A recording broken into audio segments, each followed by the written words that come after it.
దానిలో ఎప్పుడైతే పెరిగిపోతూ ఉంటాయో అప్పుడు మెడికల్ ఫీల్డ్ కమర్షియల్ అనేవి మనకి వినిపిస్తూ ఉంటాయి. అసలు అనేది ఏం చేస్తుందంటే ఈ మెలటోనిన్ని సప్రెస్ చేస్తూ ఉంటుంది. ఇలా కొనసాగినప్పుడు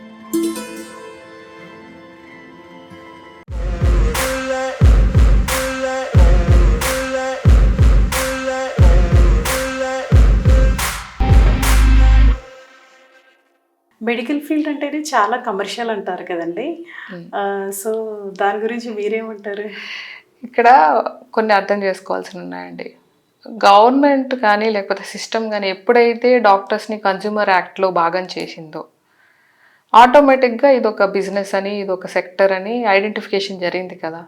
సో ఒక ఇండస్ట్రీ, ఒక బిజినెస్ అన్నప్పుడు దాన్ని రన్ చేయడానికి కావాల్సిన ఎలిమెంట్స్ అన్నింటినీ మనం దానికి తగ్గట్టు మనం తీసుకువెళ్లాల్సి ఉంటుంది. దాన్ని మర్చిపోయి ఇది ఒక సర్వీస్ సెక్టర్ అని కాకుండా ప్రతిదీ ఫ్రీ సర్వీస్ చేయాలి, డాక్టర్స్ అయితే ఇది చేయకూడదు ఇది అని ఒక అన్ఎక్స్పెక్టెడ్ ఫాల్స్ ఎక్స్పెక్టేషన్స్ అనేవి జనాల్లో ఎప్పుడైతే పెరిగిపోతూ ఉంటాయో అప్పుడు మెడికల్ ఫీల్డ్ కమర్షియల్ అనేవి మనకి వినిపిస్తూ ఉంటాయి. అసలు కమర్షియల్ అంటే ఏంటి? మనం ఇచ్చిన సర్వీసెస్కి ఛార్జ్ చేయడమే కమర్షియల్ అంటే ప్రతి ఒక్కరు కమర్షియలే, డాక్టర్సే కమర్షియల్ కాదు, ప్రతి ఒక్క సెక్టరు కమర్షియల్ అయినట్టే. సో దీనికి డెఫినేషన్ ఏంటి? మరి డాక్టర్స్ ఫ్రీగా సర్వ్ చేయాలి అంటే కూడా దానికి ఉపాయాలు ఉన్నాయండి. ఒకప్పుడు మనకి రాజుల కాలంలో రాజులు వాళ్ళ ఆస్థానంలో ఉన్న వైద్యుల్ని కానీ, ఋషుల్ని కానీ, లేదా ఎడ్యుకేటర్స్ని కానీ మొత్తం సర్వం వాళ్ళకి కావాల్సినవన్నీ, వాళ్ళ ఫ్యామిలీ అవసరాలు కానీ, పర్సనల్ అవసరాలు కానీ, ఫైనాన్షియల్ కానీ అన్నీ వాళ్ళే చూసుకుంటున్నప్పుడు వీళ్ళు పూర్తిగా ప్రొఫెషన్ పైన ఫోకస్ పెట్టి నిమగ్నమై చేసేవాళ్ళు. ఇప్పుడు కూడా అలాంటి సిస్టమ్ కానీ ప్రొవైడ్ చేయగలిగితే నేనే ఫస్ట్ దానిలోకి ఎంటర్ అవుతాను, నాతో పాటు చాలామంది డాక్టర్స్ కూడా ఎంటర్ అవుతారు. సో కమర్షియల్ అంటే డెఫినేషనే కరెక్ట్గా లేనప్పుడు మీరు ఇస్తున్న సర్వీస్కి మీరు ఛార్జ్ చేయడమే కమర్షియల్ అంటే ఎలా దానికి మనం జస్టిఫికేషన్ చేయగలం?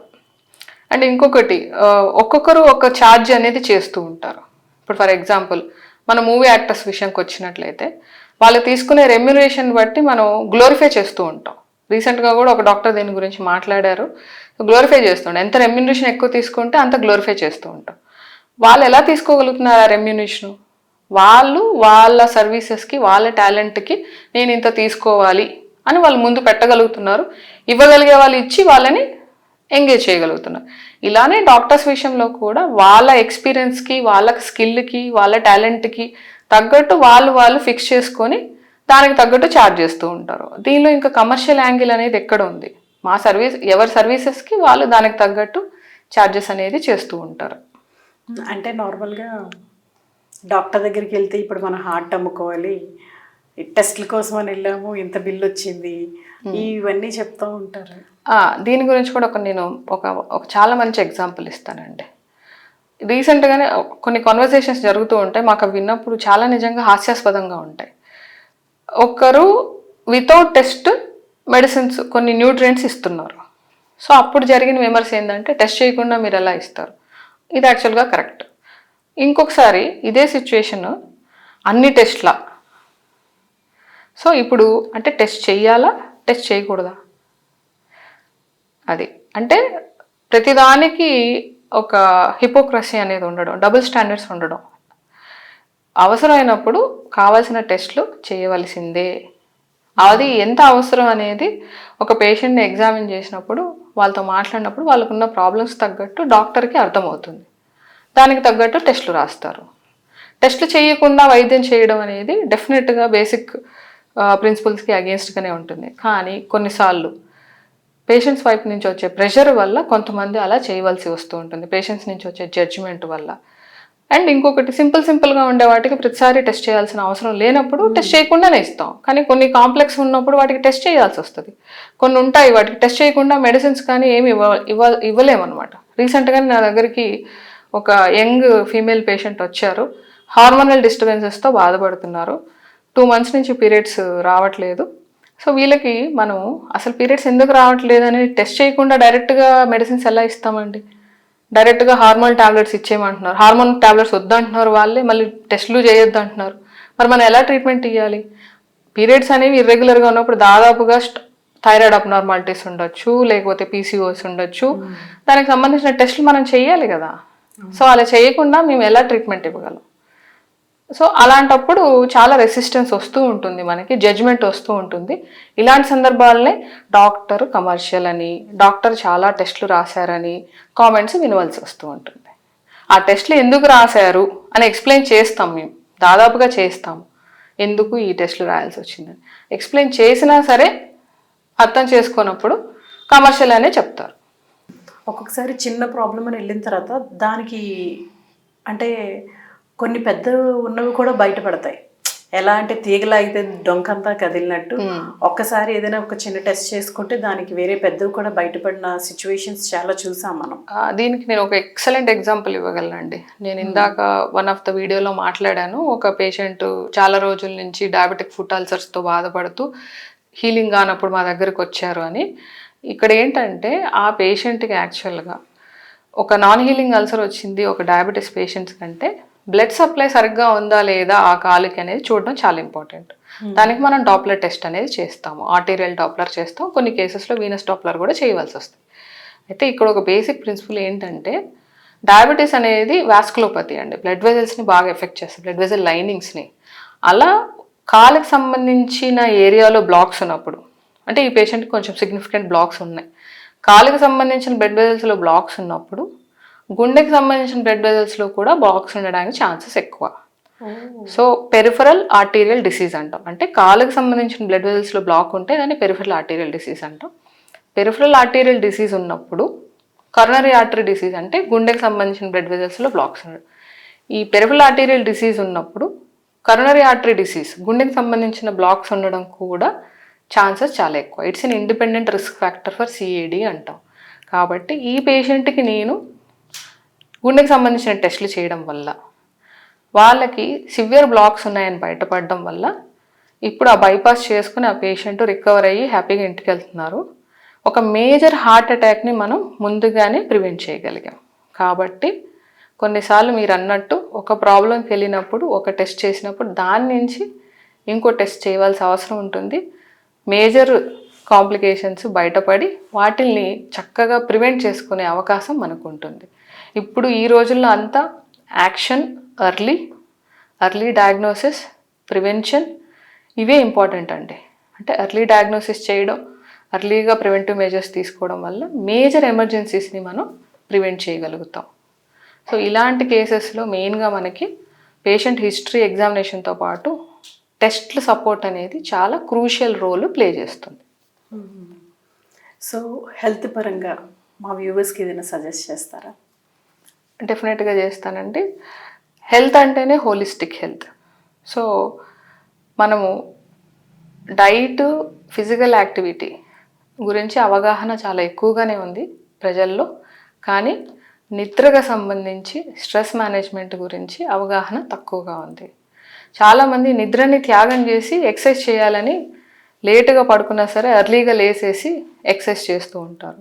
ఇది యాక్చువల్గా రాంగ్. ఎందుకంటే బాడీకి సఫిషియెంట్ నిద్ర లేనప్పుడు మీరు చేస్తున్న ఎక్సర్సైజ్ వల్ల దుష్ప్రభావాలు జరుగుతాయి తప్ప మేలు జరగదు. ఎందుకంటే మజిల్ రికవరీ అవ్వాలన్నా సరే, ఏ బాడీలో ఉన్న డ్యామేజెస్ అన్నిటిని నార్మలైజ్ చేసుకోవాలన్నా సరే అది జరిగే వండర్ఫుల్ ప్రాసెస్ అనేది నిద్ర. నిద్రలో మీ ఎంటైర్ బాడీ సర్వీసింగ్ అవుతుంది, ఎన్నో మాలిక్యూల్స్ నార్మలైజ్ అవుతాయి, ఇన్ఫ్లమేటరీ మీడియేటర్స్ అన్నీ తగ్గుతాయి. సో ఎంత నిద్రపోతే అంత వెయిట్ లాస్ అవ్వచ్చు. అంటే నేను చెప్పడం ఏంటంటే నిద్ర అనేది ప్రాపర్గా ఉండాలి. వర్కౌట్కి ఎక్కువ ఇంపార్టెన్స్ ఇచ్చేసి నిద్రని త్యాగం చేయకూడదు. అలానే మీరు ఎంత మంచి డైట్ తీసుకుంటున్నా, ఎంత వర్కౌట్ చేస్తున్నా, ఎక్కువసేపు మొబైల్ చూస్తూ లేదంటే సివియర్ స్ట్రెస్కి గురవుతుంటే దాన్ని మేనేజ్ చేసుకోకపోవడం వల్ల ఇక్కడ కలిగే బెనిఫిట్స్ అన్నీ పోతాయి. ఎందుకంటే మనకి మొబైల్ స్క్రీన్స్లో బ్లూ లైట్ అనేది ఉంటుంది. ఈ బ్లూ లైట్ అనేది నార్మల్గా స్లీప్ ప్రొడ్యూస్ చేయడానికి, మన నిద్రపోవడానికి అవసరమైన హార్మోన్ మెలటోనిన్ అంటాం. బ్లూ లైట్ అనేది ఏం చేస్తుందంటే ఈ మెలటోనిన్ని సప్రెస్ చేస్తూ ఉంటుంది. ఇలా కొనసాగినప్పుడు దాదాపుగా మెలటోనిన్ అనే ప్రొడక్షన్ అనేది తగ్గిపోయి అసలు నిద్ర అనేది పూర్తిగా చాలా తగ్గిపోయే అవకాశాలు ఉంటాయి. అందుకే ఇప్పుడు చాలామందికి ఎన్నో సంవత్సరాల నుంచి నిద్రపోవట్లేదు మేడం, నేను చాలా తక్కువ నిద్రపోతున్నాను మేడం అనేది చాలా కామన్ అయిపోతూ ఉందండి. దీనికి one of the major reason heavy screen time, అంటే ఎక్కువ డ్యూరేషన్ స్క్రీన్స్ యూజ్ చేయడం. అండ్ ఇంకొకటి ముఖ్యంగా నేను ఫీమేల్స్కి చెప్పాలనుకునేది అంటే, ఉమెన్ సబ్స్క్రైబర్స్ మన ఛానల్లో వాళ్ళకి చెప్పాలనుకునేది ఏంటంటే, దయచేసి మీరు ఎక్కువసేపు సీరియల్స్ని చూడకండి. ఎందుకంటే ఏదైనా లిమిట్లో అనేది చాలా ఇంపార్టెంట్. పర్సనల్గా నా పేషెంట్సే చాలామంది యూజువల్గా ఫీమేల్ మెంటాలిటీ అక్కడ ఉన్న ఎమోషన్స్ని వీళ్ళు క్యారీ చేయడం వాళ్ళ ఓన్ లైఫ్లోకి అనేది చాలా జరుగుతూ ఉంటుంది, తెలియకుండానే జరుగుతూ ఉంటుంది. కాబట్టి మనకు ఆల్రెడీ లైఫ్లో ఉన్న ప్రాబ్లమ్స్ చాలా అండి, వీటిని మేనేజ్ చేసుకోవడమే మనం వీటన్నిటిని రెగ్యులర్ ప్రాసెస్గా నేర్చుకుంటూ ఉన్నాం, స్ట్రెస్ మేనేజ్మెంట్ అని. అక్కడ ఎవరో సీరియల్లో వాళ్ళు చెప్పిన ప్రాబ్లమ్స్ కూడా మనం మన ఓన్గా ఫీల్ అవుతూ ఇంకొంచెం స్ట్రెస్కి గురవడం అనేది చాలా ఎక్కువైపోతుంది. అందుకే తిట్టుకుంటూనే చూస్తారు, తిట్టుకుంటూ అక్కడ ఉన్న నెగటివిటీని ఆల్రెడీ వాళ్ళ లైఫ్లో ఉన్నట్టు ఫీల్ అవ్వడం చాలా రోజులు ఎక్కువగా చూడడం వల్ల, ఎస్పెషల్గా ఎల్డర్లీ పేషెంట్స్, లోన్లీగా ఉండే వాళ్ళలో ఈ సమస్య ఎక్కువ అవుతుంది. సీరియల్స్ ఎక్కువ చూడడం వల్ల ఇది ఒక పాపులేషన్ సెక్టర్ నేను గమనించింది. కాబట్టి నా పేషెంట్స్కి ఇది ఒక జనరలైజ్డ్ అడ్వైస్ కూడా నేను ఇస్తూ ఉంటాను, లిమిట్లో చూడండి, మరీ ఎక్కువ చూడకండి అని. కొంతమందికి అయితే మీరు సీరియల్స్ మానేస్తే మీ ప్రాబ్లమ్స్ అన్ని సాల్వ్ అయిపోతాయని చెప్పడం కూడా జరిగింది. అది ఎవ్రీ పేషెంట్కి డిఫరెంట్గా ఉంటుంది, బట్ ఇది ఒక మంచి అడ్వైస్. ఓకే, థ్యాంక్ యూ అండి. మీరు చాలాసేపు టైం స్పెండ్ చేసి మీ ఎక్స్పీరియన్సెస్ అండ్ మీ journey and like very rare నేను చూసింది అనమాట డాక్టర్స్ హోలిస్టిక్ జర్నీ ఇదంతా కూడా. So I felt like it's a unique subject. Definitely అండి. అలోపతి విషయంకి వచ్చేస్తే అంటే టార్గెటెడ్గా ఉంటారు, బాడీ గురించి ఎక్కువ చూస్తారని కాకుండా ఒక అలోపతిక్ జనరల్ ఫిజిషియన్గా నేను ఇన్ని మొడాలిటీస్తో హోలిస్టిక్ హెల్త్ పైన ఫోకస్ చేయడం అనేది నాకు కూడా చాలా హ్యాపీగా ఉంది. ఈ ఫీల్డ్లో నేను కృషి చేస్తున్నందుకు. సో నాకు కూడా మీరు ఇంత సమయం కేటాయించి వ్యూయర్స్కి ఎంతో ఉపయోగపడిన ఇన్ఫర్మేషన్కి సంబంధించిన క్వశ్చన్స్ అడిగి ఈ ఇన్ఫర్మేషన్ అంతా వాళ్ళ వరకు రీచ్ అయ్యేలాగా చేస్తున్నందుకు I'm also very happy and I thank you for your time also. Thank you అండి. చూసారు కదండి, డాక్టర్ ప్రతీషా నిరల్ల. తను హోలిస్టిక్ హెల్త్ పైన వర్క్ చేస్తున్న వెరీ రేర్ డాక్టర్. నాకు తెలిసి అయితే ఇండియాలో నేను ఇప్పటివరకు ఎవరిని చూడలేదండి. మీరు ఎవరైనా చూస్తే కామెంట్ బాక్స్లో మీరు కమెంట్ చేయొచ్చు. సో మేడం క్లినిక్ మనకి హిమాయత్ నగర్లో ఉంది. లేకపోతే డాక్టర్ని కలవాలి అనుకుంటే మీకు కింద స్క్రోల్ అయ్యే నెంబర్లో మీరు కాల్ చేసి ఇక్కడికి రావచ్చు. Thank you for watching.